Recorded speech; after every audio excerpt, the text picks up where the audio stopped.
High, আমি সৌমি। তোমাদের সবাইকে জানাই গুড মর্নিং। আজকে চলে এসেছি নতুন একটা ছোট্ট ব্লগ নিয়ে। তো তোমরা দেখতেই পাচ্ছ সকাল সকাল বাবু আর আমি উঠে গেছি। তো এখন বাজে 9:38, তখন আমরা উঠেছি। তো আমরা দেখো কি করি আজকে। এই দেখো আমার ছেলে ঘুম থেকে উঠে গেছে বাবু, একদম উঠে একদম চলে গেছে দোলনায়। বাবা তাকাও,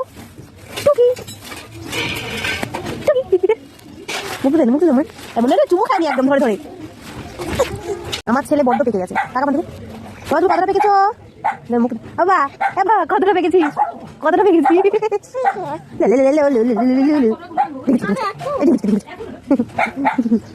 এর অবস্থা এরকম কি খাচ্ছে এইভাবে?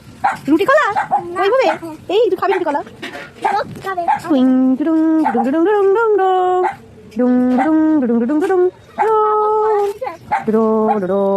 তারপরে চলে এসেছিলাম তেল মাখানোর জন্য। বাবুকে সকাল সকাল আমি বাসি বিছনায় তেল মাখিয়ে নিই। তো বাবুকে তেল মাখাচ্ছিলাম। তো ফুটেজটা আমি তুলিনি, আমার বোনও তুলেছিল। তারপর দেখা যাক আমি বাবুকে তেল মাখানোর পরে আমি নিয়ে গেছিলাম রোদে। তো রোদের আর আমরা কোনো রকম ভিডিও করিনি। তারপর বাড়ি নিয়ে এসে যখন ঘুম টুম দিয়ে বিকেলের দিকে আমার বাবু উঠে একদম ফ্রেশ হয়ে গেছে, দেখতেই পাচ্ছ, মানে একদম মুড ফ্রেশ হয়ে রয়েছে। তারপরে মামার জন্মদিনে এনজয় করতে শুরু করলাম। তোমরাই দেখো মামার জন্মদিনে কি করলাম। হাই বলো। হাই বলে, হাই বলে। আর পেছনে যাকে দেখতে পাচ্ছেন উনি হচ্ছেন বড় বড় বাহুন। ওটা তো বড় ছেলে। হ্যাঁ, তাই জন্য দিতে টাকা ধরা। ওটা গাও। Happy birthday to you. Happy birthday দাদা। কি দারুণ।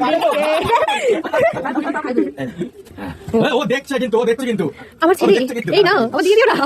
এখন মুখে প্রেসার লাগে, পরের বছর আসতে বছর আবার হবে। কেমন লাগছে সবাই? আজকে মিনি ব্লগটা আমি এইটুকুই তোমাদের সাথে শেয়ার করলাম। তো সারাদিন অনেক কিছু কাটিয়েছি, ওর সাথে খেলাধুলো, বোনেদের সাথে খেলাধুলো করা, বাড়ির লোকেদের সাথে গল্প করা, তারপর রাতে মামার কেক কাটা, সেলিব্রেশন করা, সবকিছুই খুব সুন্দর করে কাটিয়েছি। আজকে ব্লগটা এইটুকুই মিনি ব্লগ করে রাখলাম। তো তোমাদের সবাই